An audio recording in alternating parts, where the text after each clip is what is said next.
é a salvação de Deus. Abra sua Bíblia, por favor, comigo, no Evangelho do apóstolo Mateus, Evangelho do Senhor Jesus Cristo, segundo o apóstolo Mateus, o publicano, capítulo 5, versículo 4. Mateus, capítulo 5, versículo 4. Assim ensinou o nosso Mestre, Senhor, Rei e Salvador Jesus Cristo. Bem-aventurados os que choram, porque serão consolados. Podem se assentar. Vamos orar. Eterno Deus, o Senhor nos chama a viver completamente distante da cultura deste mundo, numa verdadeira contracultura que está acima da cultura deste mundo caído. E para que nós possamos cumprir o mandato cultural que o Senhor nos deu, nós devemos viver de acordo com a cultura do reino que o Senhor nos dá na Tua palavra. Que meus irmãos amados, minhas irmãs amadas, possam compreender o propósito deste texto e o ensino que está na Tua palavra sobre este tema, em toda ela, desde Gênesis até Apocalipse. Que nós possamos juntos compreender que Tu, que é o autor da palavra de Deus, a Escritura Sagrada, tem mostrado ao Teu povo que existe um tipo de choro que haverá consolo e outros tipos que não. Que nós devamos nos importar com aquilo que realmente importa, através daquilo que o Senhor nos deu como a cultura do reino, as bem-aventuranças que o Senhor nos ensina. Obrigado, Senhor Deus, por essa oportunidade de estar aqui, mais uma vez, pregando a Tua palavra. Esconde-me, Senhor, na Tua cruz, me cobre do Teu sangue eterno, para que não sobressaia o pecador que habita em mim, mas o Espírito Santo do Senhor, que me leva a conhecer-Te cada dia mais e ver quão grandes trevas ainda existem no meu coração, que precisam ser purificadas por Ti. Que esse sermão seja para a Tua glória apenas, para o Teu louvor. Em nome de Jesus eu oro. Amém. Amados irmãos, como eu disse, Jesus ensina uma contracultura. Aqui Ele nos ensina o consolo para as lágrimas que realmente importam. Devemos olhar para as bem-aventuranças sempre com o sentido de vermos que nenhuma delas é separada das demais. Na semana que passou, eu falei das bem-aventurados os humildes de espírito, os que se reconhecem totalmente mendigos diante de Deus, sem méritos diante do Senhor, totalmente necessitados da graça dele e dos méritos de outro, que é Jesus. Pois esses que são humildes de espírito já estão no reino dos céus. Pois o reino de Deus ou o reino dos céus não aparece com uma aparência visível, mas está dentro do coração daquele que já crê em Jesus. Mas não é somente admitir intelectualmente que você é devedor de Deus para a salvação. Não é somente o seu intelecto que reconhece a verdade da palavra de Deus e diz: nada tenho, a Ti recorro, supre-me, senão eu morro. Mas também as suas emoções devem ser abaladas por isso. E por isso ele diz: bem-aventurados que choram, porque serão consolados. Mais uma vez, isso aqui é um cheque branco na Escritura? Jesus falou: chora aí, que você vai ter consolo? Claro que não. Jesus não era nem um pouco superficial. Afinal de contas, Ele é o Filho eterno de Deus. E aí nós temos que voltar para o texto sagrado e tentar entender, tanto no hebraico quanto no grego, o sentido desse choro. Por isso eu convido você, meu amado irmão e irmã, que abra lá em Eclesiastes, o livro do pregador, Eclesiastes capítulo 7, versículos 3 e 4. A palavra que mais se aproxima do sentido que Cristo está querendo dar ao texto é a palavra que aqui está no hebraico dizendo: melhor é a mágoa do que o riso, porque com a tristeza do rosto se faz melhor o coração. O coração dos sábios está na casa do luto, mas o dos insensatos na casa da alegria. Quando Cristo diz, bem-aventurados são aqueles que choram, Ele está dizendo que bem-aventurados são aqueles que estão sentindo luto. Mas luto pelo quê?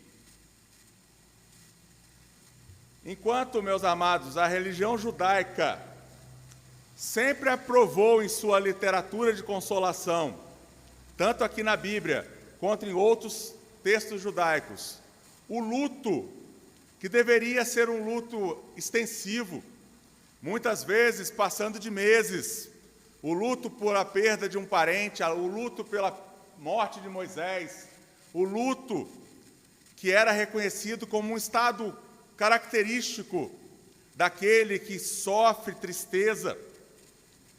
A sociedade ocidental, desde os gregos, desde os filósofos gregos que começaram a escrever a literatura de consolação no quarto século antes de Cristo, já desaconselhavam o luto que eles chamavam de excessivo, o luto que levava a uma prática que para eles era considerada negativa, o luto que deveria passar logo, senão você estaria num estado de doença. Parece com alguma coisa que é ensinada nesse século? Por aqueles que seguem uma ciência que não é verdadeira, chamada psicologia? Eles também não recomendam o luto. Como assim? Saia logo disso. E eles estão seguindo nada mais do que os filósofos gregos, que diziam, como por exemplo os estoicos, que o luto deveria ser tratado com terapia. Pior do que os históricos, os epicuristas e os cínicos, dizia que o luto é apenas um exemplo de loucura e hipocrisia humana. Eles chegaram ao ponto de dizer: a morte não é nada para nós. E eles diziam isso porque a conclusão deles é que, se eu estou vivendo, a morte não me alcançou. Se a morte me alcançar, eu não vou ver mais nada. Olha, os ateus pensam assim, não?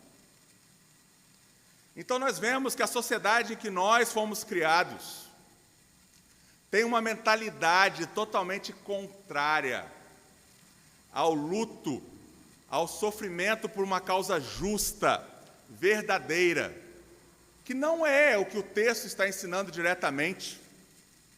Ele não está dizendo que nós devemos, então, enquanto estivermos de luto porque alguém morreu, em algum momento nós seremos consolados. Não é isso.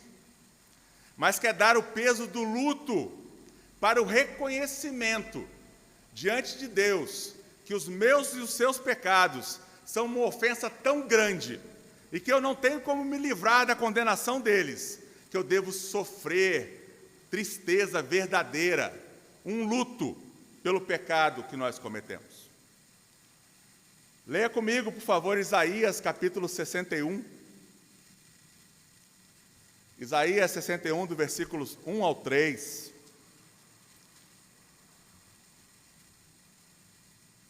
Nos mostra que essa tristeza deveria estar associada à aproximação que nós deveríamos ter com o nosso Messias, o nosso Senhor e Salvador.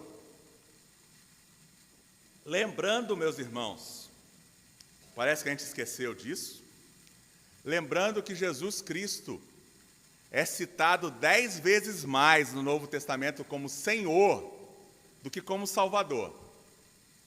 Muitas pessoas se aproximam dele na sua graça, na salvação, glória a Deus por isso, mas se esquece, a Bíblia faz questão de chamá-lo mais vezes de Senhor. E é por isso que a nossa tristeza deve ser tão grande também, porque quando nós olhamos pelo sacrifício que o Senhor fez por nós, a sua humilhação em se tornar um servo, a sua vida de constante viver os mandamentos de Deus, e mesmo assim ser condenado como um pecador em nosso lugar, se fazendo pecado em nosso lugar para morrer na cruz, nós ainda pecamos? A nossa tristeza e luto pelo pecado não é também só um fato que deve acontecer quando nós nos convertemos, mas deve nos acompanhar por toda a vida. Observe o que diz Isaías 61, do versículo 1 ao 3. O Espírito do Senhor está sobre mim, porque o Senhor me ungiu para pregar boas novas aos quebrantados. As boas novas não são para os orgulhosos. As boas novas não são para os que acham que têm mérito por serem cristãos. As boas novas não são para aqueles que acham que Deus vai me aceitar assim mesmo. Não são. São para os quebrantados. São para os que choram. São para os que choram por causa do seu pecado. Ele continua: enviou-me a curar os quebrantados de coração.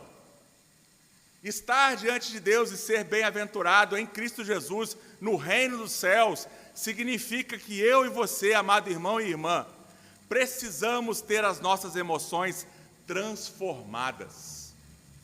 O nosso coração, que era um coração de pedra e pecava e ainda ria do pecado, agora deve sentir-se comprimido, compungido a buscar a Deus em arrependimento e pedindo ao Espírito que nos capacite a não mais ofendê-lo. E aí, ele diz que está aqui para proclamar libertação aos cativos. Cativos de quê? Do pecado. Libertá-los de quais algemas? Do pecado. E apregoar o ano aceitável do Senhor e o dia da vingança do nosso Deus. Deus tomará vingança sobre todo aquele que não se arrepender dos pecados. Não acredite que Deus é um juiz injusto e você chegará lá com os seus pecados e falar: mas o Senhor vai me aceitar pela graça, né? Pela graça o Senhor vai me aceitar, né? Ou você se arrepende agora nessa vida e muda o seu agir, e muda para buscar a santidade em Deus, ou você não entendeu. Bem-aventurados os humildes de espírito, bem-aventurados que choram. É aqui, quando ele fala do ano aceitável do Senhor e o dia da vingança do nosso Deus, que ele diz que Deus irá consolar todos os que choram. Mas que choro é esse, mais uma vez? Versículo 3 diz: e a pôr sobre os que em Sião estão de luto. Por que havia os enlutados de Sião? Porque eles estavam enlutados pelo pecado do povo de Israel, pelos seus próprios pecados. Então é dito que ele irá consolar aqueles que estão sofrendo pelos seus próprios pecados e pelos pecados da nação. Aqueles que estão com cinzas sobre a cabeça, que era um ritual que se fazia para se mostrar que se estava em luto. E ele diz que dará uma coroa para aqueles que estão assim, que ele dará óleo de alegria em vez de pranto para aqueles que creem nele e querem buscar a sua santidade. Veste de louvor em vez de espírito angustiado. Espírito angustiado pelo quê? Pelos pecados. Nós, cristãos do século 21, criamos uma supervalorização da graça, uma hipergraça, ao ponto de acharmos que não precisamos mais nos arrepender. Não precisamos mais ter tristeza segundo Deus. Não precisamos mais chorar por nós mesmos, por nossas famílias e pela nossa igreja. Isso é totalmente contrário à contracultura que Cristo está ensinando aqui. Ele diz que nós estaremos com veste de pranto, com cinzas, com luto, com espírito angustiado. E aqueles que serão mudados destas coisas para o consolo que Deus tem, ele mesmo diz: esses serão chamados carvalhos de justiça, plantados pelo Senhor para a sua glória. Como eu e você podemos ser carvalho de justiça se nós continuarmos andando em nossos pecados? Andando afastados daquilo que é a verdade de Deus expressa na palavra? Não há como. Enquanto nós ouvirmos os ditames deste mundo, e acharmos que podemos viver como qualquer outro por aí, não entendermos que nós somos um povo separado para viver uma contracultura e estar o tempo todo confrontando a cultura em que vivemos, nós não entendemos o caráter do reino. E se nós não entendemos o caráter do reino, será que somos cidadãos do reino? Cidadãos vivem de acordo com as leis daquele lugar onde eles vivem. Nós vivemos no reino de Deus. Nós somos embaixadores de Cristo no Brasil. Nós somos cidadãos do reino. Mas antes de continuar neste ponto, eu gostaria de lembrar aos irmãos, como eu disse, o tema do sermão é contra a cultura, o consolo para as lágrimas que importam, que existem lágrimas que não importam para Deus. Existem lágrimas que não receberão o verdadeiro consolo de Deus. Por exemplo, Caim, que matou Abel, em Gênesis 4:13, ele chora pelo medo das consequências do seu pecado. Ele não chora arrependido. Ele chora porque o seu castigo será muito duro e ele não poderá suportá-lo. Esse é o mesmo choro do ladrão que é apanhado, mas que não chora pela ofensa que cometeu. Ele chora porque foi apanhado. Assim é o choro que não haverá consolo para ele. Há aqueles que choram de remorso e não de verdadeiro arrependimento. E o exemplo maior da Bíblia daqueles que choram por remorso é o choro de Judas, que admitiu o seu pecado, justificou o inocente, devolveu o dinheiro que cobiçou, mas ele não chorou arrependido diante de Deus e se reconheceu um devedor que precisava de um Salvador, que era o próprio Cristo que ele traiu. E o choro pelo remorso de Judas não foi consolado, e ele acabou morrendo, suicidando. Há ainda o choro carnal, o choro pecaminoso. 2 Coríntios, capítulo 7, versículo 10, nos ensina que existe tristeza segundo o mundo. 2 Coríntios, capítulo 7, versículo 10. Porque a tristeza, segundo Deus, produz arrependimento para a salvação, que a ninguém traz pesar. Mas a tristeza do mundo produz morte. Então, quando Cristo fala, bem-aventurados os que choram, ele está falando da primeira parte do versículo. Porque a tristeza, segundo Deus, produz arrependimento para a salvação. E esse arrependimento não traz a ninguém pesar. Mas a do mundo faz com que você carregue um fardo que irá te colocar cada vez mais para baixo, até que no final, se você não se arrepender e abandonar o fardo do pecado, te condenará eternamente, porque você não se arrependeu dele. Alguns exemplos na Escritura da tristeza segundo o mundo, do choro que não será consolado por Deus. Em 2 Samuel, capítulo 3, versículo 2, nós vemos que Amnon chorou de tristeza. 13:2. Amnon chorou de tristeza pelo seu desejo desenfreado de possuir sexualmente sua própria irmã. E depois disso, ele a desprezou. O choro pecaminoso não será consolado por Deus. Em 1 Reis, primeiro livro dos Reis, capítulo 21, versículo 4, o rei Acabe chorou por não conseguir possuir a vinha de Nabote, a qual ele cobiçava. E a sua mulher, Jezabel, aquela víbora, foi lá e matou Nabote, tomou a vinha e deu ao seu marido. Esse consolo não é o consolo segundo Deus. Ambos, com certeza, serão companheiros de Satanás no inferno. Êxodo, capítulo 14, 15. O faraó se arrependeu do seu arrependimento. Acho que o texto aí está errado, né? Mas o faraó se arrependeu e foi perseguir o povo. E 14:15 mostra quando o povo está desesperado pela perseguição do faraó. E se volta para Moisés. Moisés, fizeste nós vimos aqui para sermos mortos nesse deserto? E Moisés clama a Deus. E Deus fala para ele: está falando comigo por quê, Moisés? Manda o povo que marche. Mas o faraó se arrependeu do seu arrependimento. Ele se indignou por ter deixado os escravos irem embora. E ele não foi consolado. Pelo contrário, além de perder todos os primogênitos do Egito, ele perdeu todo o seu exército, esmagado pelas águas. Mais alguns exemplos das lágrimas que não receberão o verdadeiro consolo de Deus. O choro por uma tendência à autocomiseração.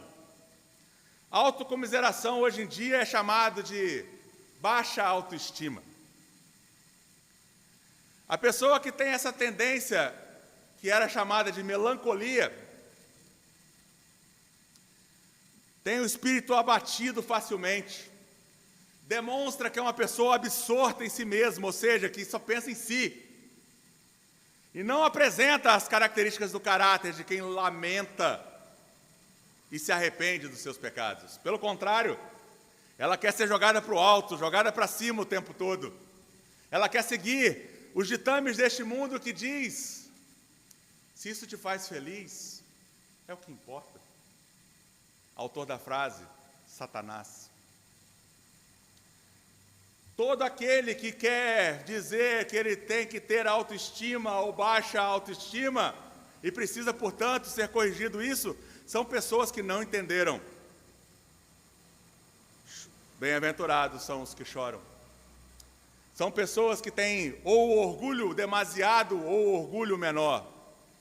O ensino que apareceu na igreja, que nós devemos nos amar mais para amar o nosso próximo como a nós mesmos, está errado. O ensino de Jesus sempre foi: o ser humano já se ama demais, por isso ele precisa amar menos a ele mesmo, para amar a Deus mais, e amar menos ele mesmo, para amar o próximo como si mesmo. O choro, ou a falta de lágrimas, que nós temos hoje em dia na nossa noção contemporânea, de que ser cristão significa sempre se sentir emocionalmente elevado, cheio de autoestima, demonstrando não entender que nesse tempo nós passamos por tribulação, aflição, dores, e principalmente que nós precisamos verter lágrimas por nós mesmos e por aqueles que vivem em pecado. É necessário que em tudo isso, aquele que é convertido passe a ter menos estima por si mesmo e passe a ter estima pelo alto. Pois se Aminon tivesse estima pelo alto, ele não teria desejado e tomado à força sua irmã. Se o faraó tivesse estima pelo alto, ele não teria deixado morrer seus primogênitos e nem o seu exército. Se Judas tivesse estima pelo alto, ele se arrependeria de fato dos seus pecados e esperaria aquele que prometeu que iria ressuscitar. Se Caim tivesse estima pelo alto, ele teria combatido o pecado que jazia à porta, teria corrigido a sua adoração a Deus e teria sido aceito, pois o próprio Deus disse isso. Portanto, irmãos, quando Jesus diz: bem-aventurados os que choram, porque serão consolados, ele não está falando destes. Mas é óbvio, existem lágrimas que receberão o consolo de Deus, e são aquelas lágrimas que são vertidas por cada um de nós, pela nossa miséria espiritual. Aquele que chora por a sua condição de miséria espiritual, de indigência diante de Deus, é que recebe o consolo verdadeiro do Senhor. A principal ideia, a big idea desse texto aqui, é que bem-aventurado é o homem que está desesperadamente entristecido por seu próprio pecado e indignidade. Se você e eu, em algum momento, pensarmos que temos qualquer mérito diante de Deus, você já não está vivendo de acordo com o caráter do reino. Isso quer dizer que você deve viver, então, o tempo todo cabisbaixo, usando pano de saco, jogando cinza na cabeça? Não. Mas isso quer dizer que você se coloca diante de Deus, reconhecendo o tempo todo: eu sou um pecador. E quanto mais você conhece de Deus através da palavra, da pregação, dos meios da graça, você faz como o apóstolo Paulo e bate no peito e diz: eu sou o principal dos pecadores. Esse é o estado do bem-aventurado de fato. É o que reconhece que nele ainda há tantas trevas que precisam ser tiradas pelo Senhor. Toda a estrutura da nossa vida atual é ditada pelas mídias, pela televisão, pelos coachings, por tantos mestres seculares que se colocam em todas as profissões, em todas as áreas da vida, inclusive na igreja. É a busca pela loucura do prazer, das emoções, do tempo, do dinheiro, do entusiasmo pelos gastos, pela diversão e entretenimento. Isso mostra que este mundo quer que nós evitemos o choro, a tristeza, a dor pelos nossos pecados. Este mundo quer que os cristãos se distraiam. Este mundo quer que os cristãos vivam como o mundo vive. Porque quando nós vivemos de acordo com a palavra de Deus, nós somos ofensa ao mundo. E é exatamente por isso que eles combatem cirurgicamente cada um dos ensinos da palavra, inclusive esse que diz que é o humilde que é do reino, é o que chora que é consolado. Eles acham que acharemos consolo em qualquer coisa por aí, menos em Deus, e querem nos desviar para estas coisas. No grego, a palavra utilizada para chorar aqui, que é pantoutes, significa lamentar e pratear pelo morto, como eu disse, é o luto. Essa palavra tem o sentido de afligir-se com uma profunda tristeza que toma toda conta do nosso ser, de tal maneira que não pode se ocultar. É por isso que o cristão convertido, muitas vezes que estava vivendo no lamaçal do pecado do mundo, ou seja, que não foi criado na igreja, tem um momento da vida que ele pode dizer e apontar para lá: foi aqui que o Senhor me salvou.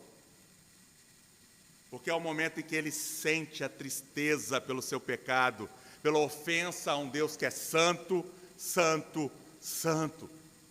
E aqueles que foram criados de acordo com a palavra de Deus e com os nossos símbolos de fé, ensinando a doutrina da palavra, muitas crianças de 6, 8, 10, 12 anos, tiveram tal convicção de pecado e tristeza pelo pecado ao ponto de cair em lágrimas diante de Deus, se revelando um verdadeiro adorador do reino.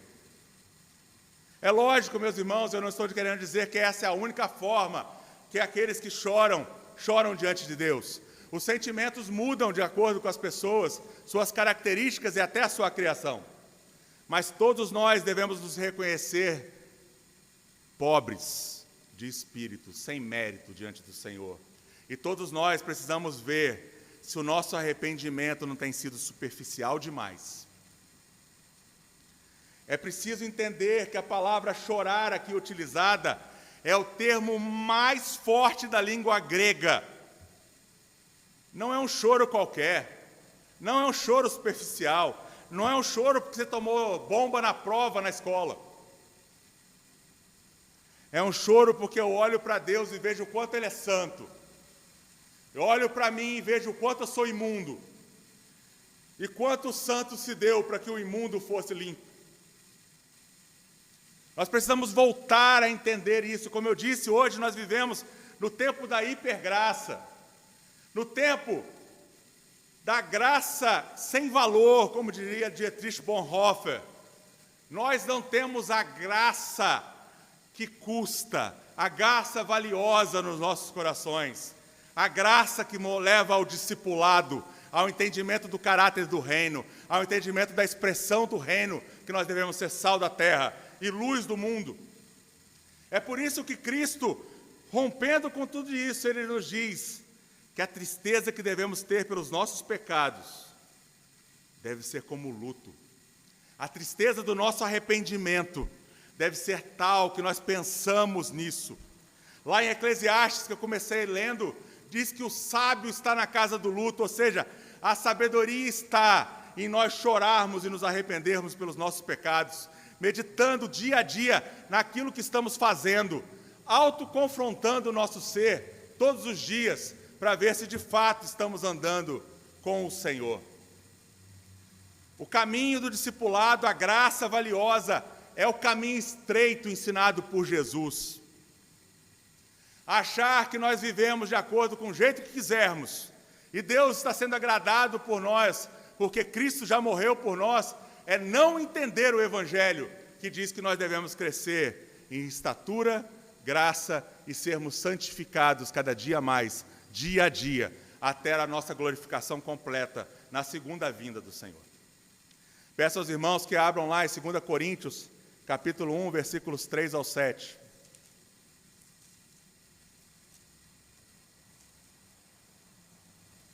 Segunda Coríntios, capítulo 1, versículos 3 ao 7.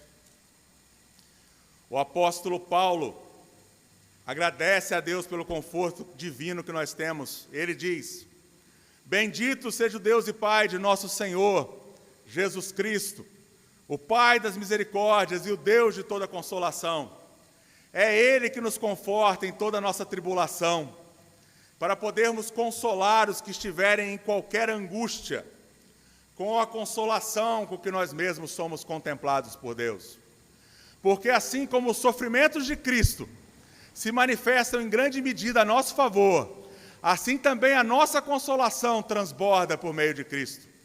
Mas se somos atribulados, é para o vosso conforto e salvação. Se somos confortados, é também para o vosso conforto, o qual se torna eficaz, suportando vós com paciência os mesmos sofrimentos que nós também padecemos.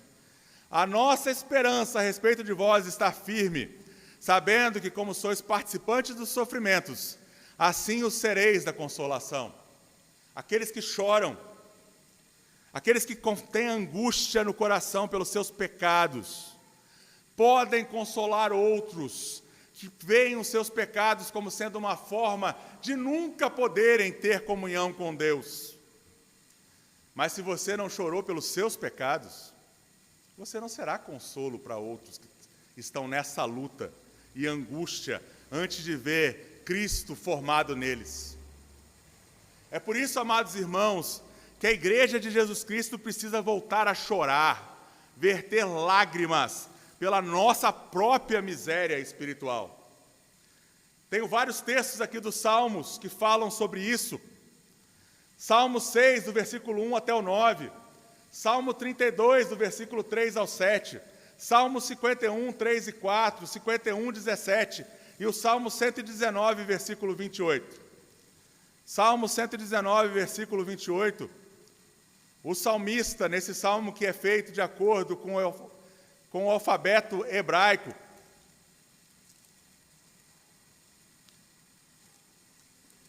ele demonstra como as nossas emoções precisam sentir. A minha alma de tristeza verte lágrimas, fortalece-me segundo a sua palavra. É a palavra que nos mostra o quão indignos nós somos, e é a palavra que será o consolo de Deus usado para que nós possamos ser fortalecidos. Se você não se autoconfronta através da palavra, para reconhecer os caminhos maus que ainda existem em você, você fica um cristão nanico, querendo só leite. Se você quer ser um cristão maduro, você precisa viver de acordo com o caráter do reino. Você precisa voltar a chorar com a mesma tristeza do luto, por ainda pecar contra Deus. O Deus que te amou ao ponto de dar o seu próprio Filho por você. Lucas capítulo 7, versículo 38.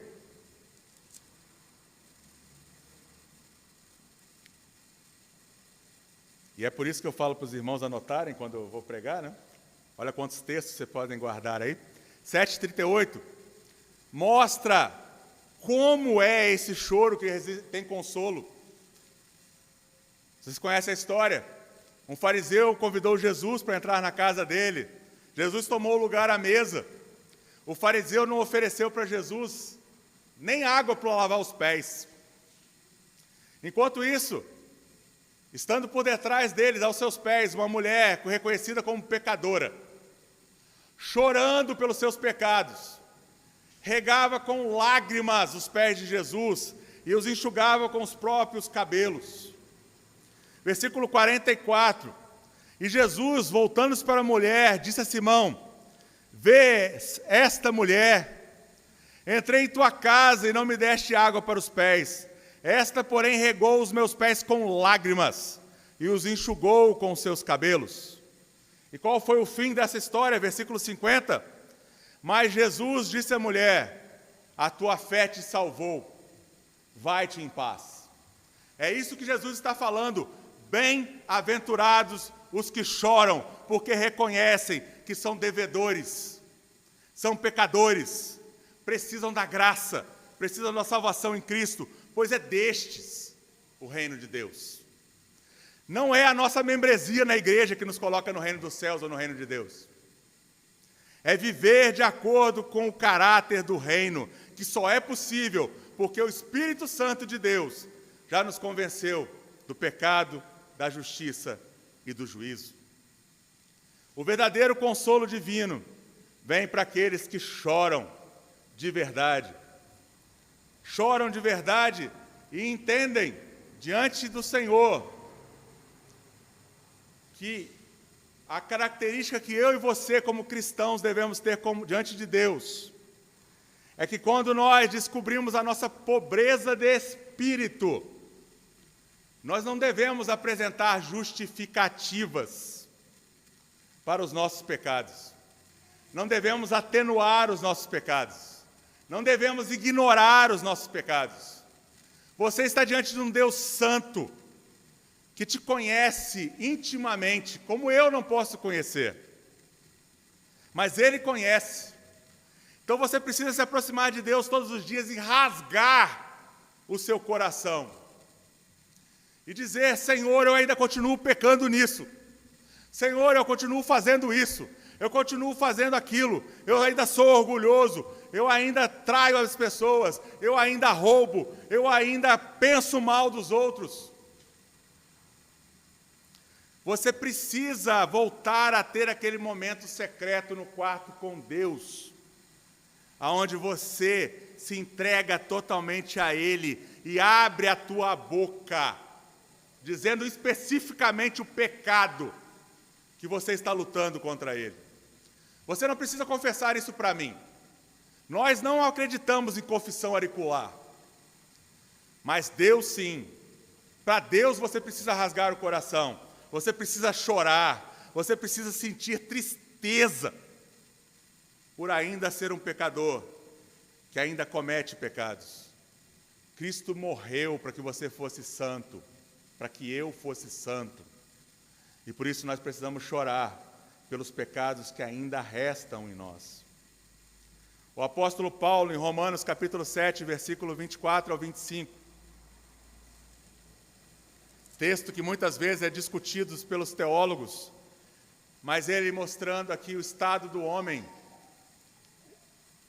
ele diz: desventurado homem que sou, quem me livrará do corpo desta morte? Todos nós, em algum momento da vida, devemos reconhecer que nós somos desventurados, que nós não somos bem-aventurados, que nós somos pecadores separados de Deus, que estamos em guerra com Deus, e clamar: quem me livrará desse corpo desta morte, com lágrimas? Mas aí nós temos o consolo da palavra. Graças a Deus por Jesus Cristo, nosso Senhor. Se você crê em Cristo, você se torna um bem-aventurado, um cidadão do reino. Mas se você ainda não confessou Jesus como seu Senhor e seu Salvador, você continua no caminho da perdição. Você continua indo para o juízo final, para ser lançado no lago de fogo e enxofre, que é a segunda morte. Portanto, chore agora. Renda-se agora. E ele continua: Se você já é um cristão, ele continua, dizendo: de maneira que eu, de mim mesmo, com a mente sou escravo da lei de Deus, mas segundo a carne da lei do pecado. Ele diz, ele mesmo tendo nascido de novo, mesmo sendo cidadão do reino, ele ainda continua com a carne lutando, a velha inclinação pecaminosa de Adão que nós nascemos, lutando. E é por isso que você precisa chorar. Você precisa fazer guerra contra o pecado que te agrada tanto, contra aquele pecado que você acalenta no coração, aquele momento que você acha que você está extravasando. Não, meu irmão, você está ofendendo aquele que colocou as mãos para serem furadas pelos cravos, os pés para serem vazados pelos cravos, que sofreu a tortura romana das varas e do chicote que tinha metais na ponta e arrancava pedaço de carne, por causa do seu pecado, do meu pecado. Nós não podemos continuar pecando de maneira impune. Nós precisamos lamentar genuinamente por causa do pecado, para que nós possamos enxergar cada vez mais Deus na sua santidade e graça favorável a nós. Não quero levá-los ao desespero. Os nossos amados irmãos puritanos, que refletiam de fato sobre essas coisas, muitas vezes tinham membros das suas igrejas que chegavam ao ponto do desespero da vida. Mas nós devemos lembrar que o Deus contra quem nós pecamos é o Deus que perdoa pecadores. E por isso nós precisamos buscá-lo arrependidos de nossos pecados todos os dias. Não é a questão apenas de uma ofensa pequena. Não é uma questão de falar, Deus vai me aceitar. É uma questão de temer a Deus, que pode lançar no inferno tanto o corpo quanto a alma, como Jesus ensinou. Como ele disse que não devemos temer os homens, mas sim aquele que tem o perdão. Observe o que diz o Salmo 130, versículos 3 e 4. Se observares, Senhor, a iniquidades, quem, Senhor, subsistirá? E observe que nesse texto ele usa Elohim e Yahvé. Ele usa Elohim para o Senhor em letra minúscula e Yahvé para o Senhor em letra maiúscula. Ele pergunta para o Trino Deus: Senhor, se o Senhor observar as nossas iniquidades com a justiça que é devida, quem? E aí ele diz: Senhor, quem vai subsistir? Ele não fala isso, ele não cantou isso com a leitura que nós costumamos fazer. Se observares, Senhor, iniquidades, quem, Senhor, subsistirá? Ele está dizendo aqui: se observares, Senhor, iniquidades, quem, Senhor, subsistirá? Eu não subsistiria. Nós precisamos voltar a dar tom ao texto da palavra de Deus. Ele está angustiado. No versículo 1 ele disse: das profundezas clamo a ti, Senhor. Ele está em estado de angústia, porque ele sabe que a condenação está sobre todos os homens, todas as mulheres. Mas ele também sabe: contigo, porém, versículo 4, está o perdão, para que te temam. O perdão, meus irmãos, não é dado a nós para que nós achemos que agora podemos pecar contra Deus. De maneira alguma. O perdão é dado para que a gente tema a Deus. É para vivermos de acordo com o que está no versículo 5 e 6. Aguardo o Senhor, a minha alma o aguarda. Eu espero na tua palavra. A minha alma anseia pelo Senhor, mais do que os guardas pelo romper da manhã. Mais do que os guardas pelo romper da manhã. Espere, Israel, no Senhor, pois o Senhor há misericórdia, nele copiosa redenção. É Ele que redime a Israel de todas as iniquidades.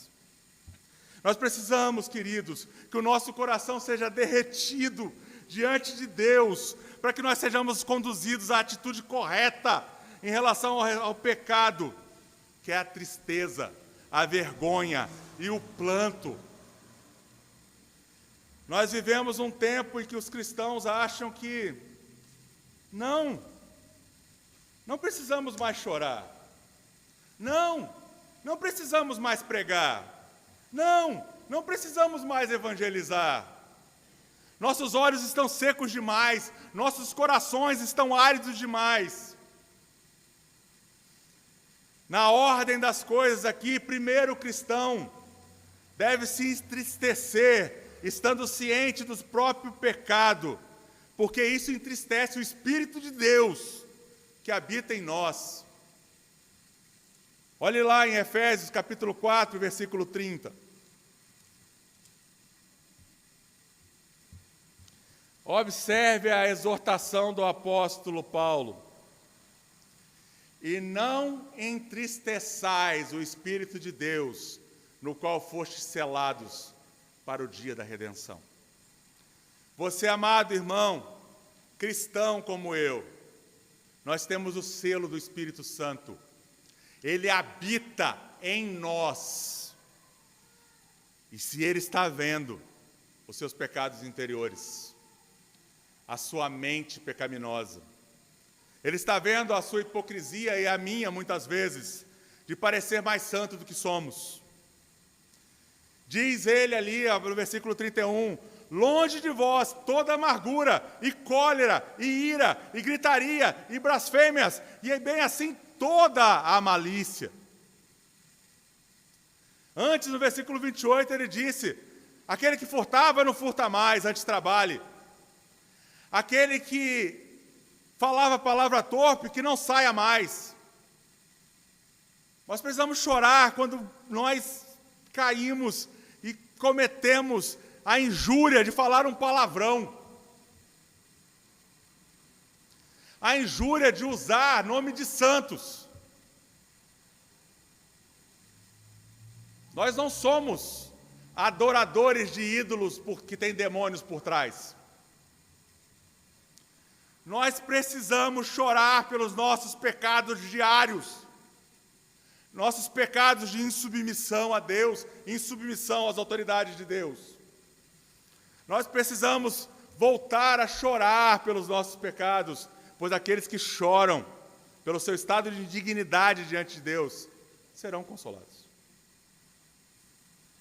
Quando nós nos tornamos cristãos, meus amados irmãos, nós passamos a ter não só o nosso intelecto aguçado para reconhecer a verdade de Deus na palavra, porque o nosso culto é racional, é o uso da mente, mas também as nossas emoções são mudadas. Aqueles de nós que eram mais frios passam a sentir mais profundamente tanto a alegria quanto a tristeza. Não há aridez no coração do cristão verdadeiro. Ele recebe alguém na sua porta pedindo alguma coisa para se cobrir no frio, e se ele tem capacidade para isso, ele atende e dá mais do que se pede. Não despede vazio ninguém que ele possa ajudar. Não terceiriza essa coisa que o próprio Cristo disse, que aquele que te pedir, não negue. O cristão é alguém que teve uma experiência espiritual completa e, portanto, o seu intelecto, as suas emoções, a sua vontade agora são direcionadas pelo Espírito que nele habita. Portanto, amados, nós precisamos entender que nós precisamos chorar mais. Esta é a primeira etapa para que eu e você possamos ter o verdadeiro conforto de Deus.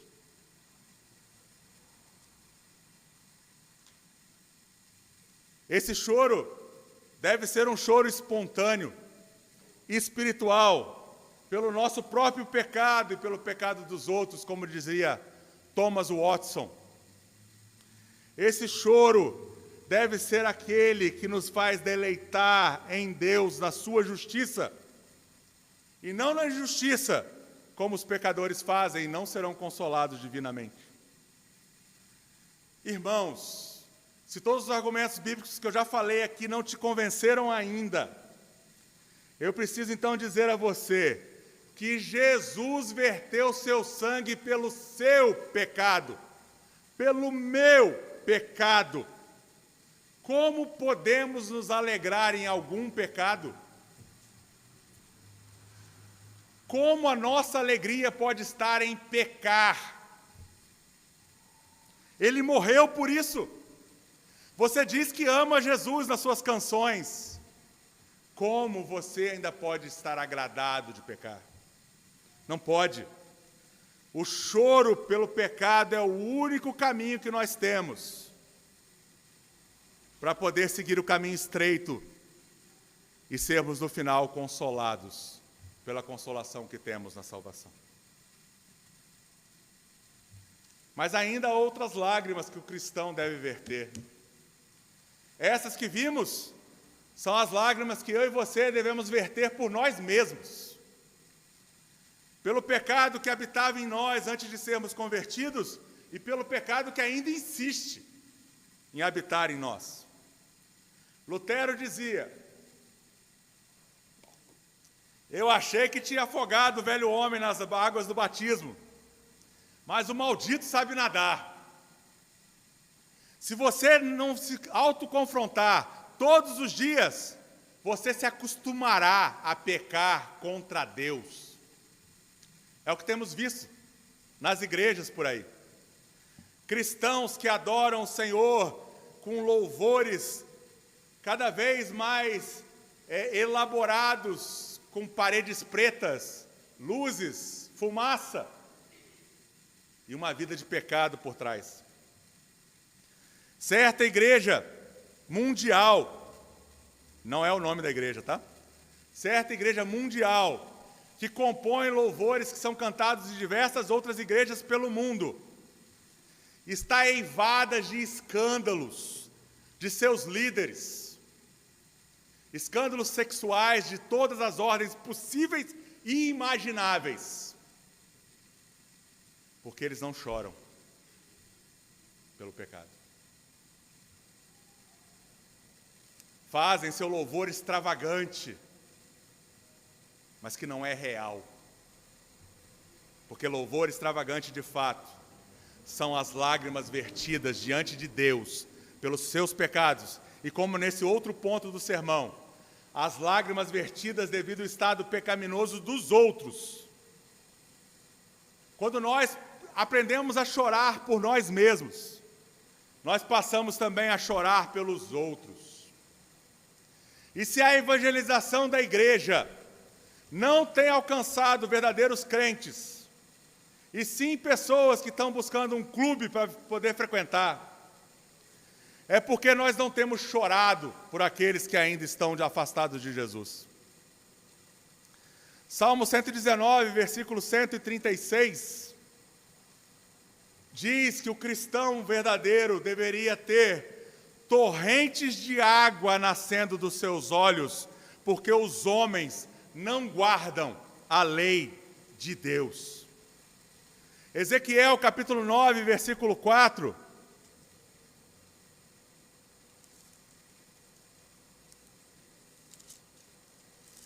Ezequiel 9, 4 nos ensina: passa pelo meio da cidade, pelo meio de Jerusalém, e marca com 9, 4. E marca com um sinal a testa dos homens que suspiram e gemem por causa de todas as abominações que se cometem no meio dela. O que o Senhor está falando para o profeta Ezequiel? Procurem aqueles que têm lágrimas nos olhos porque as pessoas estão pecando contra Deus. Você sabe que só somos nós cristãos que podemos fazer isso, né? Termos lágrimas vertidas pelo estado pecaminoso dessa nação, dessa cidade, desse estado, deste mundo, da nossa vizinhança, das igrejas que se dizem cristãs, daqueles que estão nas membresias da igreja, mas são joio. Nós precisamos chorar por aqueles que estão querendo perverter a doutrina verdadeira da palavra de Deus, dizendo que são seguidores de Jesus. Nós precisamos voltar a jejuar, nós precisamos voltar a fazer vigílias, como fizemos neste último sábado. Clamar por aqueles que ainda não entenderam que ser bem-aventurado é se reconhecer devedor total de Deus, se reconhecer alguém que precisa chorar por causa da sua indignidade devido ao pecado que ainda habita nele. Quando os nossos olhos estiverem mais cheios de lágrimas, o Senhor nos diz, como disse a Paulo, eu ainda tenho muito povo nessa cidade. Esdras, capítulo 10, versículo 6. Vou contar ali com os nossos irmãos. Esdras 10, 6. Esdras se retirou de diante da casa de Deus e entrou na câmara de Joanã, filho de Eliacipe, e lá não comeu pão, nem bebeu água, porque pranteava por causa das transgressões dos que tinham voltado do exílio.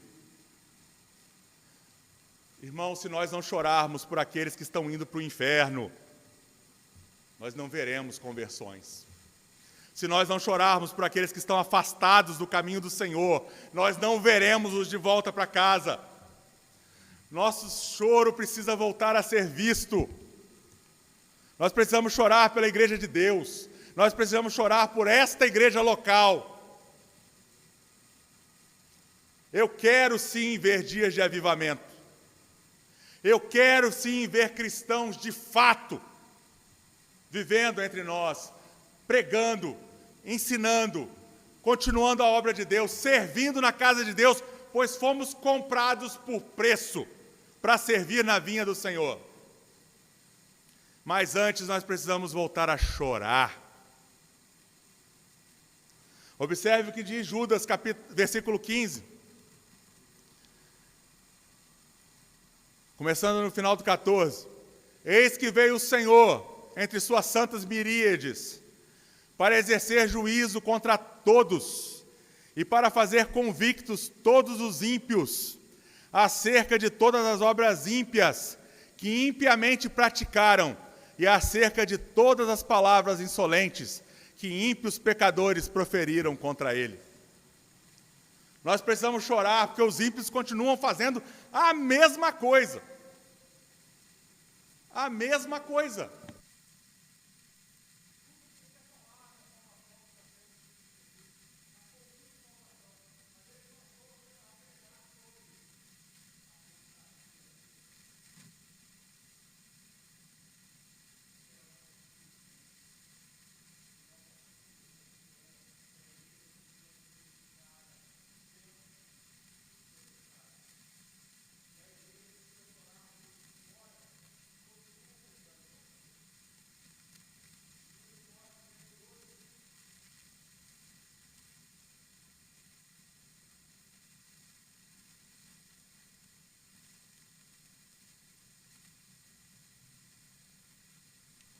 Obrigado. 2 Timóteo 3,12. Ora, todos quantos querem viver piedosamente Cristo Jesus serão perseguidos. Nós precisamos entender, irmãos, que nós, quando vivermos de acordo com aquilo que é o caráter do reino, seremos perseguidos. Se a igreja em nosso tempo está sendo aceita pelo mundo, é porque tem algo errado. Tem algo muito errado.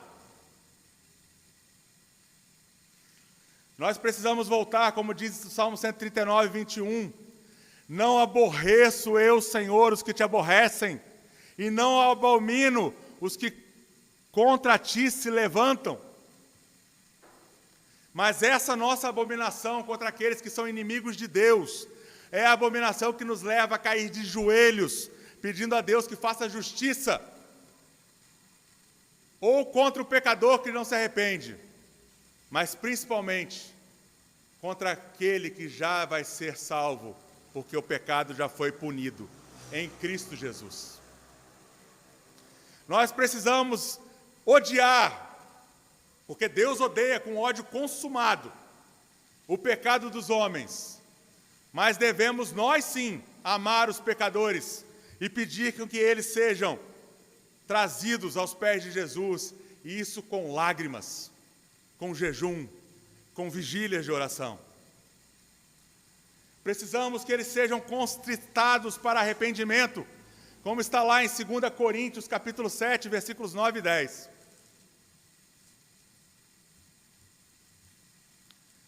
Segunda epístola do apóstolo Paulo aos Coríntios, capítulo 7, versículos 9 e 10.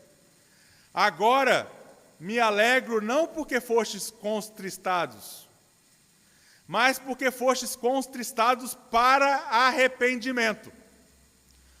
Pois fostes contristados segundo Deus, para que de nossa parte nenhum dano sofresseis.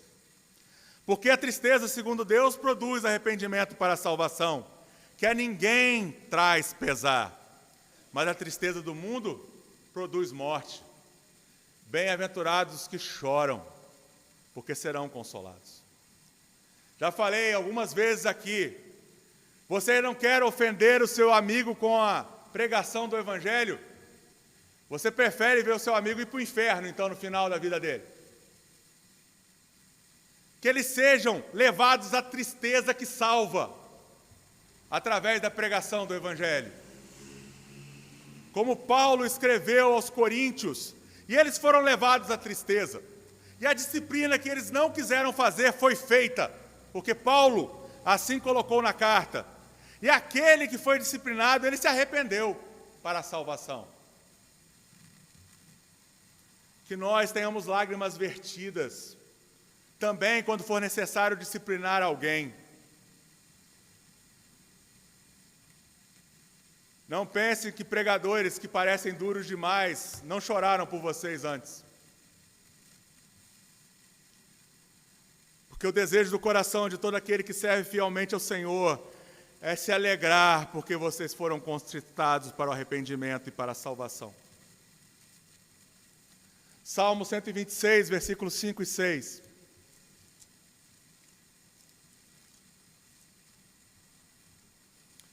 Os que com lágrimas semeiam, com júbilo ceifarão. Quem sai andando e chorando enquanto semeia, voltará com júbilo, trazendo seus feixes. E mais uma vez eu volto ao assunto da evangelização. Evangelização não é um programa num dia em que o pastor fala que a igreja sairá para evangelizar. Evangelização é o estilo de vida do crente. O cristão verdadeiro deve viver para evangelizar. É isso que diz lá em Mateus 28, do 18 ao 20. É isso que Jesus diz na comissão dele em Atos capítulo 1, versículo 8. Eu e você fomos salvos para levar outros à salvação. Você precisa chorar enquanto evangeliza alguém. Você precisa andar e fazer isso. É por isso que Jesus disse, indo, fazei discípulos de todas as nações. E aqui eu tenho que falar que lágrimas têm sido vertidas porque as pessoas estão se recusando ao discipulado. O discipulado é o método de Jesus. Jesus ensinava as multidões, mas ele só ensinava a profundidade da verdade aos discípulos. Aos que entendiam que a salvação é pela graça, mas o discipulado vai te custar tudo. Vai custar teu tempo, vai custar teu dinheiro, vai custar teu talento. Você não pode desperdiçar aquilo que Deus te deu nas coisas deste mundo.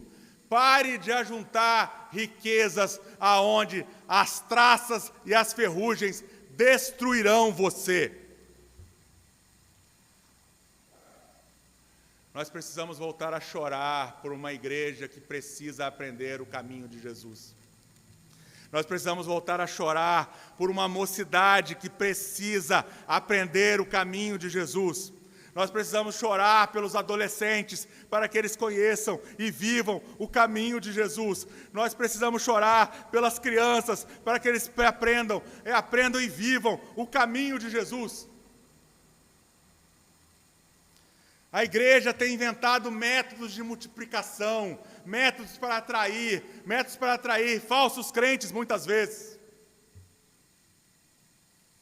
O método bíblico se chama discipulado.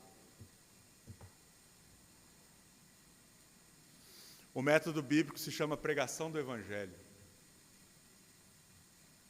O método bíblico se chama se debruçar sobre a palavra de Deus, para reconhecer pelo que eu preciso chorar. Esse é o método bíblico. Meus irmãos, se eu quisesse usar instrumentos carnais, essa igreja já teria 3 cultos por dia.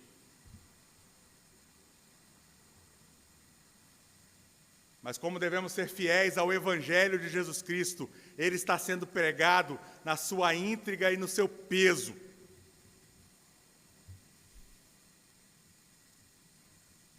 Deus dará o crescimento, se for a vontade dele.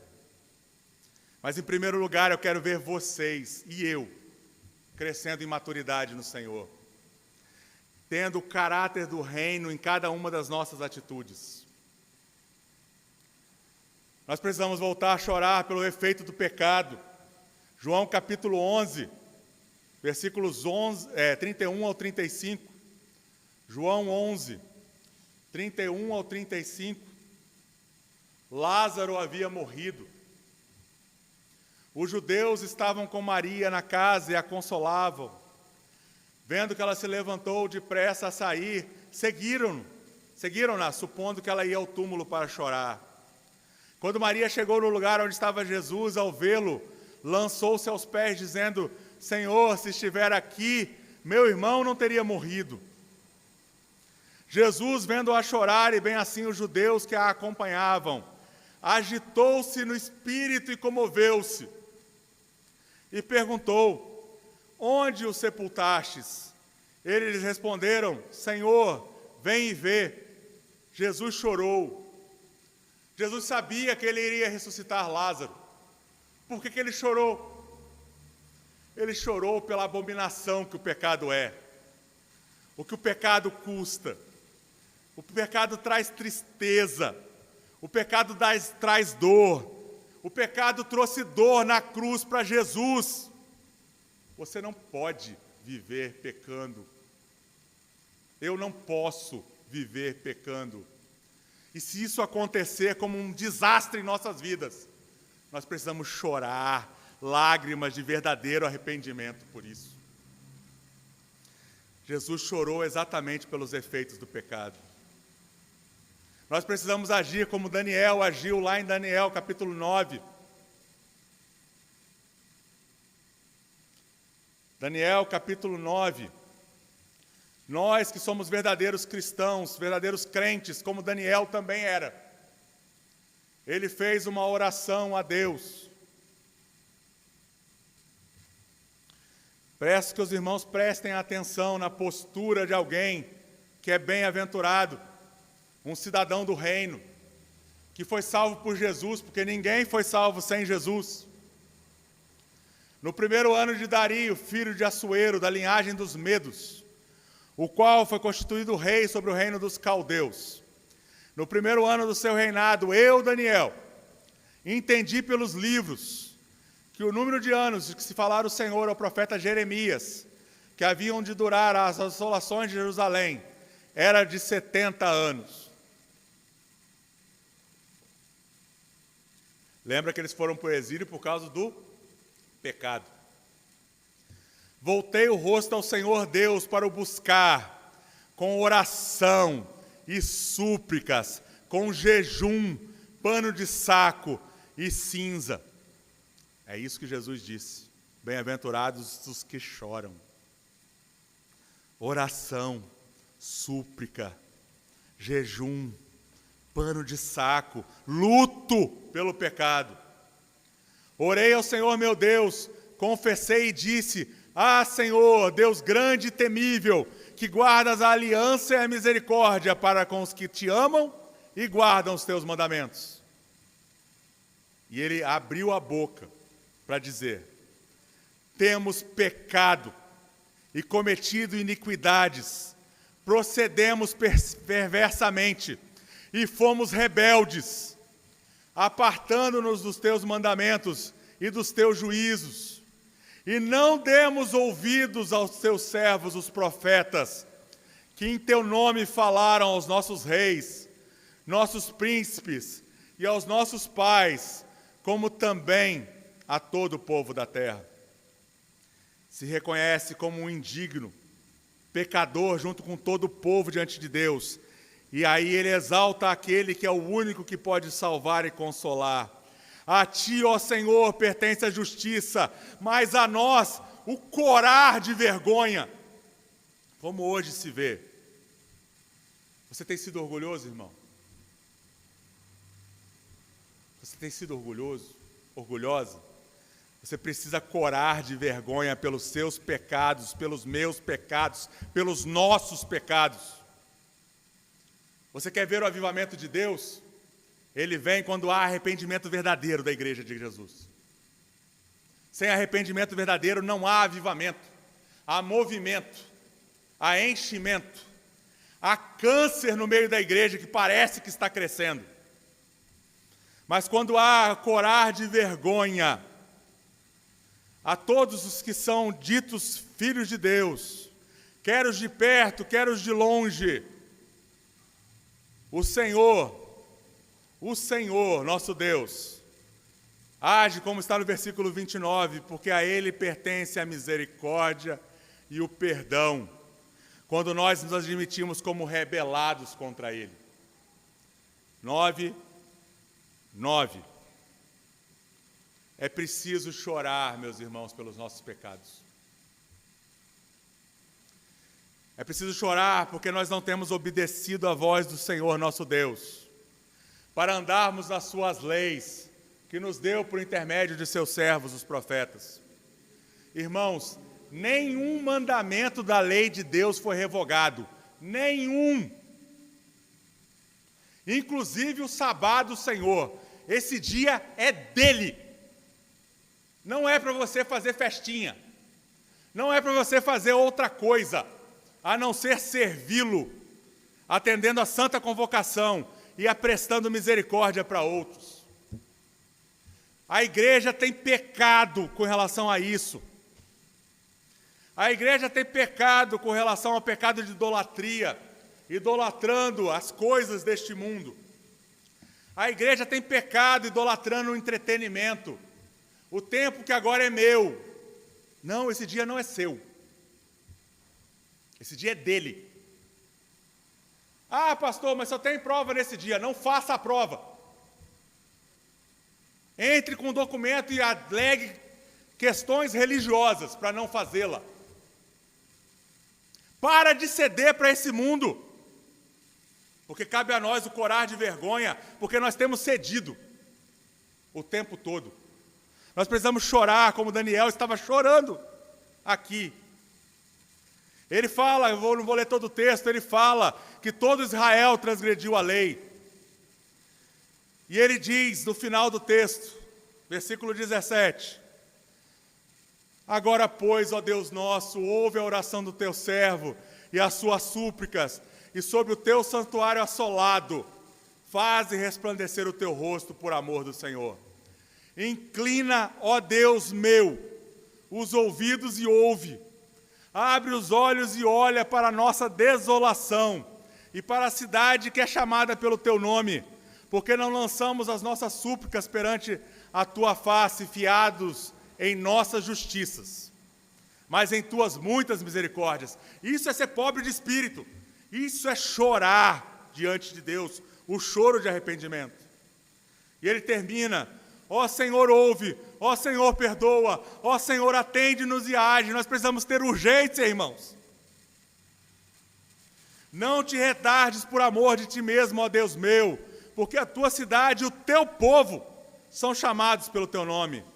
Falava eu ainda e orava e confessava o meu pecado e o pecado do meu povo de Israel, e lançava a minha súplica perante a face do Senhor, meu Deus, pelo monte santo do meu Deus. Irmãos, nós precisamos verter lágrimas por nós mesmos. Nós precisamos verter lágrimas pela igreja de Cristo. Nós precisamos verter lágrimas porque os homens continuam pecando contra Deus. Por quê? Porque nós seremos consolados. Mateus capítulo 11, versículo 28 ao 30. Vinde a mim, todos os que estáis cansados e sobrecarregados, e eu vos aliviarei. Tomai sobre vós o meu jugo e aprendei de mim, discipulado, aprendei de mim, porque sou manso e humilde de coração, e achareis descanso para a vossa alma. Porque meu jugo é suave e o meu fardo é leve. Se você não se sentir primeiro sobrecarregado, e isso eu falo para aqueles que ainda não confessaram Jesus como Senhor, se você não se sentir primeiro sobrecarregado pelos seus pecados, ao ponto de chorar e reconhecer sua indignidade diante de Deus, e ver que esse jugo é pesado demais para você carregar, e entregá-lo a Jesus, você não tem o consolo do jugo suave. O cristão tem. E muitas vezes o cristão abusa, esquecendo que ele ainda precisa se arrepender enquanto caminha nessa terra. Mas o nosso jugo é suave. O nosso jugo é aprender dele. É aprender de Jesus. É mudar no nosso ser, o nosso coração, e ter um humilde coração como Cristo tinha. Tem até hoje, obviamente. Com isso, amados irmãos, eu chego ao último ponto, encerrando esse sermão. Há consolo para aquele que chora arrependido dos seus pecados. Esse consolo não é perfeito aqui nessa terra. Aqui ainda passaremos por tribulações. Aqui ainda veremos Deus nos disciplinando. Porque muitas vezes, quando nós mesmos não nos disciplinamos e nos autoconfrontamos, Ele fará isso. Quando você não ouve a voz de um profeta do Senhor, que prega a palavra do Senhor, sem acrescentar a opinião dele, e você não se emenda, Ele fará isso. Entenda, a disciplina que Deus deu para a igreja é muito mais leve que a disciplina que Deus exerce. Em Apocalipse, quando ele fala à igreja, e fala que eles não disciplinaram a profetisa falsa, Jezabel, ele disse que mataria todos os seguidores dela, e colocaria ela de cama até a morte. A disciplina de Deus é muito pior que a disciplina dos presbíteros que Deus colocou sobre a igreja, que tem as chaves do céu, como a Escritura mesmo ensina. E nós, como igreja, precisamos nos arrepender de não estar exercendo disciplina, muitas vezes em relação aos pecados expressos dos membros da igreja. Além de ser uma questão de constituição do nosso livro de ordem, essa é uma questão bíblica, conforme o próprio Jesus ensinou, conforme o próprio apóstolo Paulo ensinou lá na carta aos Coríntios.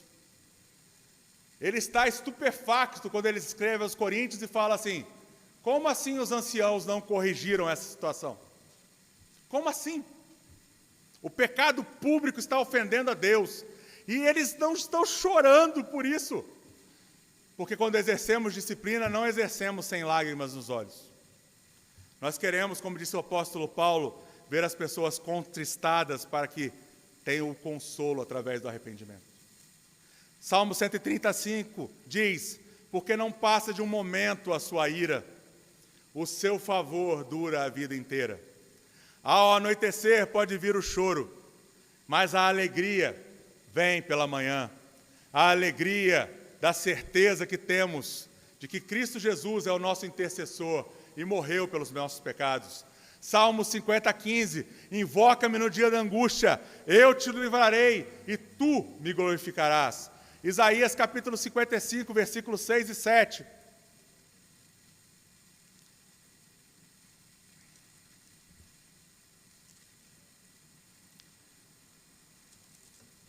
Buscai o Senhor enquanto se pode achar, invocai-o enquanto está perto.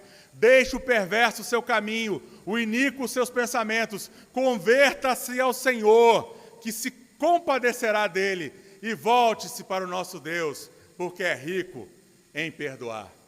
Se você ainda não confessou Jesus como Senhor e Salvador, volte-se para Ele, converta-se dos seus maus caminhos. Ele terá compaixão de você em Cristo Jesus. Se você já é um convertido, volte-se para o nosso Deus. Arrependa-se dos seus pecados, porque Ele é rico em perdoar. Irmãos queridos, teriam muitos mais textos aqui para nós analisarmos, mas vou lá para Apocalipse, capítulo 7. Quando o pastor vai para Apocalipse, já pode saber que está chegando o fim do sermão de verdade. Apocalipse, capítulo 7, versículo 14 ao 17. Respondi-lhe, meu Senhor, tu sabes. Então me disse, são estes os que vêm da grande tribulação. Lavaram suas vestiduras e as alvejaram no sangue do Cordeiro. Razão porque se acham diante do trono de Deus e o servem de dia e de noite no seu santuário. E aquele que se assenta no trono estenderá sobre eles o seu tabernáculo. Jamais terão fome, nunca mais terão sede. Não cairá sobre eles o sol, nem ardor algum, pois o Cordeiro que se encontra no meio do trono os apacentará e os guiará para as fontes da água da vida. E Deus lhes enxugará dos olhos toda lágrima. Apocalipse 21:4. E lhes enxugará dos olhos toda lágrima, e a morte já não existirá. Já não haverá luto, nem pranto, nem dor, porque as primeiras coisas passaram. As primeiras coisas que passaram não mais existirá pecado. Não mais existirá pecado. Nós não poderemos mais pecar, nunca mais. Ai, como diz John MacArthur, eu espero um novo céu e nova terra, não porque andarei em ruas de ouro, mas porque não mais pecarei. O pecado cansa. O pecado faz sofrer.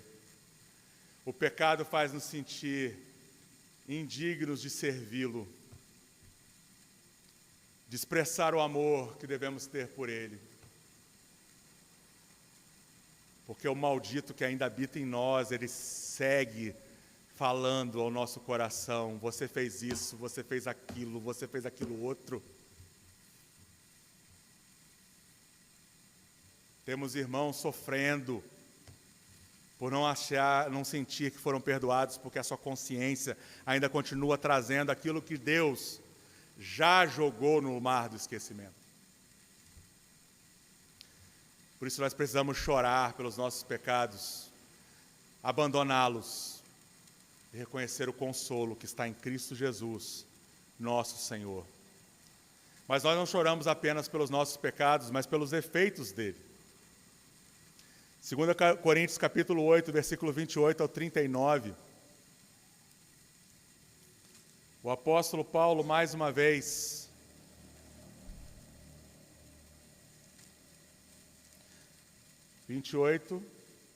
desculpe, meus irmãos. 2 Coríntios 4, 17. O texto que eu falei é o de Romanos, que vai ser o texto que eu vou ler depois. Porque a nossa leve e momentânea tribulação produz para nós eterno peso de glória, acima de toda a comparação. Não atentando nós nas coisas que se veem, mas nas que não se veem, porque as que se veem são temporais, e as que não se veem são eternas. Nós sofremos por causa do pecado dos outros. Nós sofremos por causa do efeito do pecado dos outros. Mas isso deve ser levado por nós na certeza que isso é uma tribulação leve e que ela produzirá o eterno peso de glória do consolo que temos na pessoa de Jesus Cristo. O texto que eu citei errado é Romanos capítulo 8, versículo 28 ao 39, que o apóstolo Paulo diz: sabemos que todas as coisas cooperam para o bem daqueles que amam a Deus, daqueles que são chamados segundo o seu propósito. Se você está sofrendo, meus irmãos, por causa do pecado de outros, ou mesmo pelo efeito do pecado, como, por exemplo, a doença é um efeito do pecado, saiba que Deus vai usar isso para o bem. Você é filho. Você é filha. Em vez de murmurar como aqueles que não têm Deus, entenda que tudo é para o nosso bem. Porquanto aos que de antemão conheceu, também os predestinou para serem conforme à imagem de seu Filho, a fim de que ele seja o primogênito entre muitos irmãos. E aos que predestinou, a estes também chamou, e aos que chamou, a estes também justificou, e aos que justificou, a estes também glorificou, e todos os verbos aqui no grego estão no passado. Você já é filho. Você já é justificado. Você já é glorificado. Que diremos, pois, à vista destas coisas? Se Deus é por nós, quem será contra nós? Aquele que não poupou o seu próprio filho, antes por todos nós o entregou, porventura não nos dará graciosamente com ele todas as coisas? Quem intentará acusação contra os eleitos de Deus? É Deus quem o justifica. Ou seja, quando você for perseguido porque você é cristão e os outros estiverem te acusando ao ponto até de quererem te prender e matar, saibam, eles não têm o direito de gerar nenhuma acusação contra você, porque é Deus quem o justifica. Quem os condenará? É Cristo Jesus quem morreu, ou antes quem ressuscitou, o qual está à direita de Deus e também intercede por nós. Quando você chora arrependido pelos seus pecados, o nosso advogado está diante do Pai, clamando pelo perdão. Ah, mas Cristo já pagou pelos meus pecados presentes, passados e futuros. Verdade. Pagou mesmo. Mas isso não te dá um cheque em branco para pecar. Você precisa sofrer quando você peca contra esse Deus Santo. Quem nos separará do amor de Cristo? Será tribulação, ou angústia, ou perseguição, ou fome, ou nudez, ou perigo, ou espada? Como está escrito, por amor de ti, somos entregues à morte o dia todo, fomos considerados como ovelhas para o matadouro. Em todas essas coisas, porém, somos mais do que vencedores. Cristão, cristã, você é mais do que vencedor, por meio daquele que nos amou.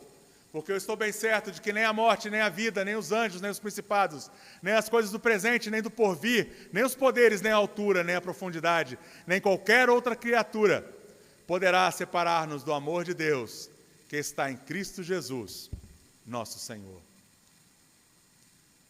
Nossas lágrimas, como disse o texto que eu já li aqui, podem durar uma noite, mas a alegria vem pela manhã. Quando você, de fato, se arrepende dos seus pecados, você sente o consolo de Deus na sua vida e pode, então, renovar para viver para Ele. Concluindo, eu termino com um documento reformado, o Catecismo de Heidelberg. Na sua primeira pergunta, o Catecismo de Heidelberg, que foi formulado para ser pregado na igreja em cada domingo do ano e ensinado de casa em casa, em cada semana. Na primeira pergunta diz assim: qual é o seu consolo, tanto na vida como na morte? E o consolo do cristão é que eu, de corpo e alma, tanto na vida como na morte, não pertenço a mim mesmo, mas pertenço ao meu fiel Salvador Jesus Cristo, que com o seu precioso sangue fez plena satisfação por meus pecados e me livrou de todo o poder do diabo, e de tal maneira me guarda que, sem a vontade de meu Pai Celestial, nem um só cabelo de minha cabeça pode cair. Antes é necessário que todas as coisas sirvam para a minha salvação. Por isso também me assegura, por meio de seu Espírito Santo, a vida eterna, e me faz pronto e disposto a viver doravante, segundo a sua santa vontade. Cristão, cristã, o caráter do reino de Deus diz que bem-aventurado é aquele que se sente indigno diante de Deus. Um mendigo que fala para outros mendigos aonde encontrar pão. O caráter do cristão verdadeiro, o cidadão do reino, é o que chora arrependido pelos seus pecados. Não só na sua conversão, não só na sua regeneração, mas sim na sua conversão, que deve se repetir diversas vezes durante a vida. Regeneração, apenas uma vez. Nós éramos mortos e fomos feitos novas criaturas em Cristo Jesus. Nascemos de novo, apenas uma vez. Mas nos converter dos nossos maus caminhos, pela vida toda. É por isso que o Catecismo de Heidelberg, que eu acabei de ler, termina com esta frase final. E me faz pronto e disposto a viver doravante, segundo a sua santa vontade. O cristão acha consolo nessa vida, em viver para Deus. O cristão acha consolo na sua morte, porque não mais pecará e viverá para sempre com o Senhor. E por isso, todas as suas lágrimas serão secadas. Que Deus aplique ao seu coração, amado irmão e minha irmã, essas verdades. Há choro que não será consolado. Há o choro pelo arrependimento verdadeiro, que receberá o consolo da salvação e o óleo da alegria que vem de Cristo Jesus. Há choro pelo pecado dos homens que ofendem a Deus, para que eles sejam barrados em pecar através da conversão, se tornando então filhos de Deus. E há consolo para todo que chora arrependido diante do Pai, do Filho e do Espírito Santo. Que Deus molhe seus olhos durante essa semana. Que Deus os abençoe.